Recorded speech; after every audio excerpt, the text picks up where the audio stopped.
Does customer service training solve your customer experience issues?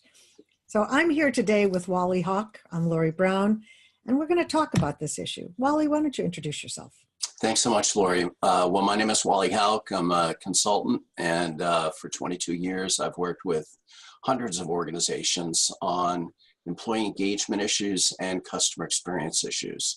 And Laurie and I have known each other for quite a number of years, and we've worked on a number of projects together. And we realized that more and more organizations are asking for customer service training, and yet we're wondering, we'd like to explore, is that really the answer to the customer experience issues that they're experiencing? They see a lot of organizations and managers want the quick fix. They want to go right to the training, just fix my problem. In fact, fix my people.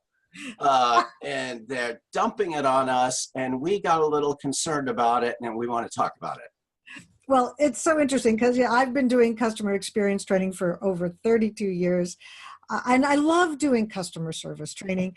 And yet I have found myself more and more telling people, don't do it.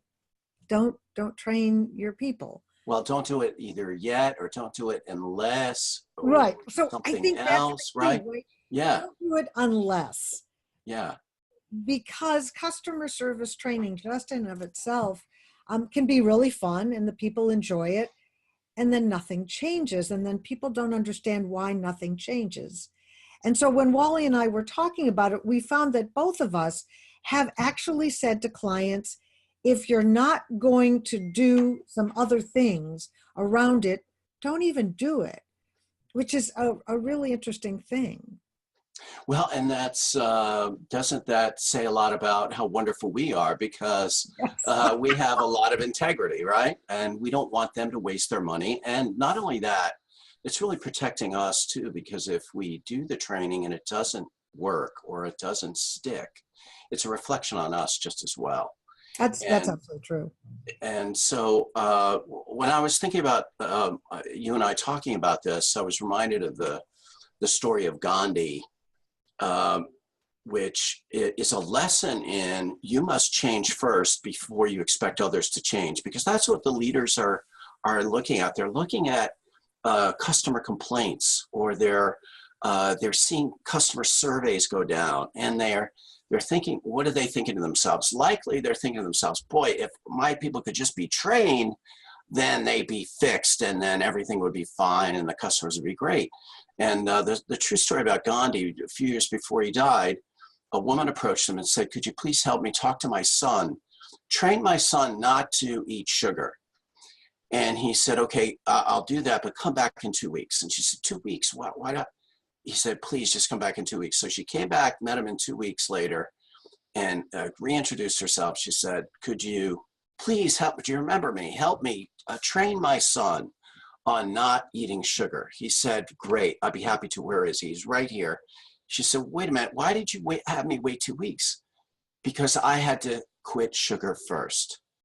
And what leaders are doing is they're doing something unknowingly, or they're making mistakes unknowingly. They're not doing it on purpose, and they're shifting the environment in a way that is not encouraging the behavior that they're looking for from the employees. And so if they're not willing to change first, and that's what the unless is from my perspective, that's what unless you're willing to do something else first, which is change yourself first, or change your structure first, or change your methods first, or change your behavior first, that the training isn't going to work. It's not going to be authentic, and it's not going to be supported.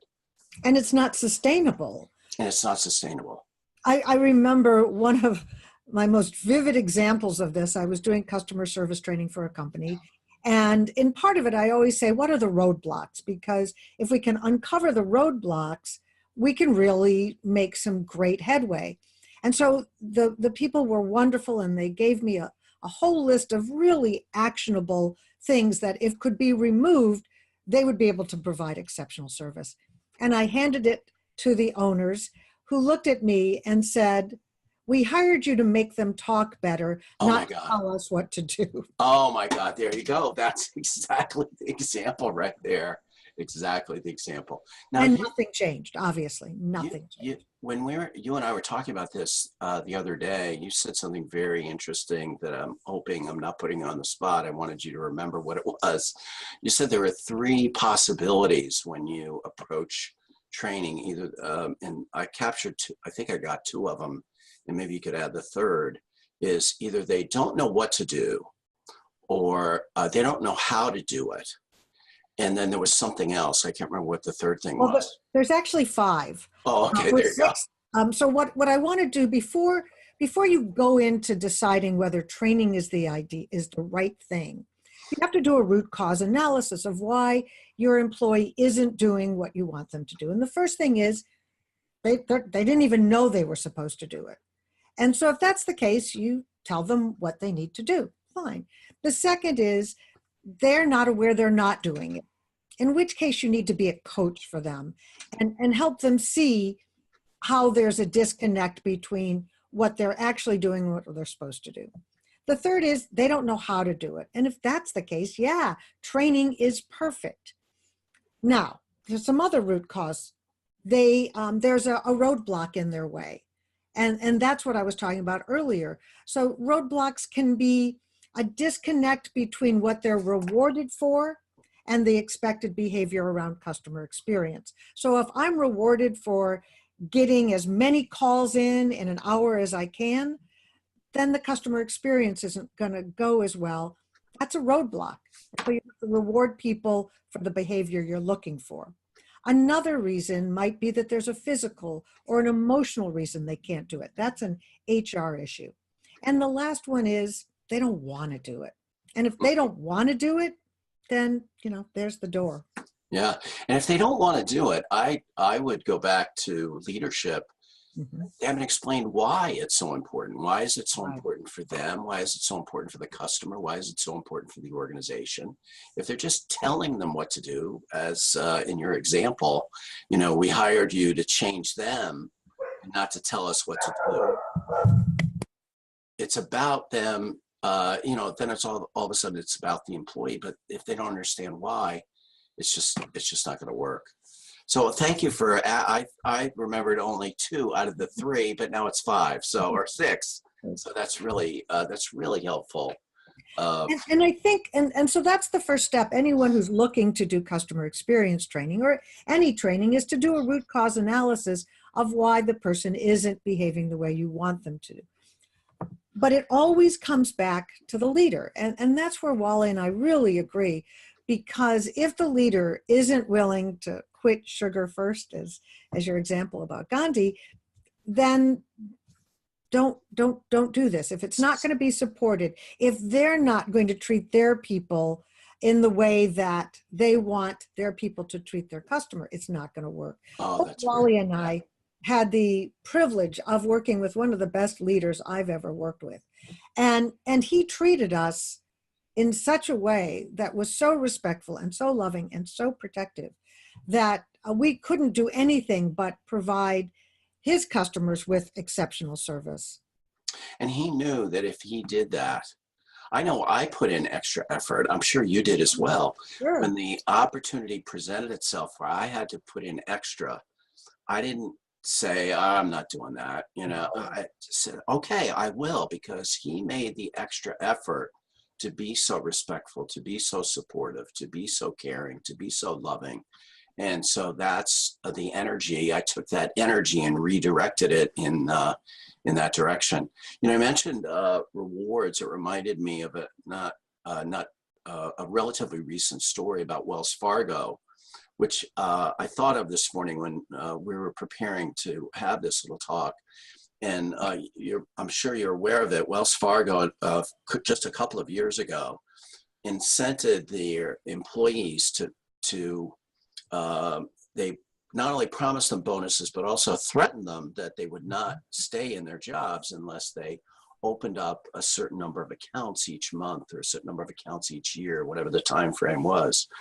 And so they did that, but they did that by cheating and by opening up accounts that the customers didn't even want because they were so afraid of what the policy was or what the retribution was going to be from the leader. And then the leaders ended up firing them. How dysfunctional is that? You create an environment of fear. People behave that way consistent with what you created, and then you fire them because of what you created. That's the kind of thing that I assert that we're talking about, is having leaders look for that first and be introspective first before we do the training, because the training is effective if the timing is right. If the timing is right and if the infrastructure is right, because I agree with you 100% that the leader has to have the right mindset, be able to explain the why, understand the why, make sure that there are rewards in place that work. But it's also after the training, because if people are not caught doing the right thing often, they will go back to their old habits just because it's easier. So Absolutely. if you ask me to do something and I start doing it, but you don't notice it, you never say, wow, that's exactly how I wanted you to speak to that customer. Then, so if nobody notices, why am I putting in this effort? What's the point of that? Right. So it's really the leader's responsibility before and after any training to make sure that it's sustainable. And it's also about trusting the employees that their intentions are good, that they really want to do a good job. Sometimes it seems when I'm asked to do training, the leader has the mindset that there's something wrong with those employees that has to be fixed, when in fact there's nothing wrong with them. They're responding to the environment that's been created. And so that it's a shift in mindset, and it's one that unfortunately that mindset, we've been taught that particular mindset. Our school system still reinforce that in our kids, and it's an industrial age mindset, and it's changing, but it's changing very slowly. So I think you'll agree with me that anyone who's looking to do customer service training, we're not trying to talk you out of it by any stretch of the imagination, but to really have it work, there's an infrastructure that needs to be in place. And I know, Wally, I've seen some of your proposals, and they're really comprehensive. It's not just, I'm going to walk in, do 4 hours of training, walk out, and see you bye. That there has to be huddles afterwards, that there has to be ways of sustaining what has been learned and having it become almost muscle memory. There you go. Right. Because it takes an effort. Anybody listening to this, and myself included, anytime you want to change a habit, oh my gosh, it requires some effort. And so that's really what we're talking about, is changing habits. And that's really what the leaders want. And to a large extent, if not 100%, the employees want that as well. If they know why it's so important and they see that it's going to give results to the customers and to the organization, they're going to want to do it anyway, but it's got to be made clear and the roadblocks have to be removed. So I guess just kind of in wrapping this up, my advice, and we'll hear yours, is if you're looking to do customer service training, go to your customer service provider and ask them, what should we do before you come in? And even more importantly, what should we do after? And make sure that they have a plan for you and a way that you can grow as leaders so that your customer experience is really exceptional. Wally, what do you have to say about that? Well, this thought keeps popping into my head. Imagine walking into a doctor and saying, okay, doctor, this is the prescription that I need. Please give it to me right now. Write it out. Versus, can you help me to know how I can resolve these symptoms and issues? In fact, get to the root cause. And looking at consultants as root cause analysis experts that can help you to make those symptoms go away and get to the root cause. So that was the thought that I had. Love that. That's the approach. So again, we want you to do customer experience training. We just want it to be a holistic approach. We're holistic physicians. Oh, there you go. But you really have to look at the whole picture to make sure you're successful.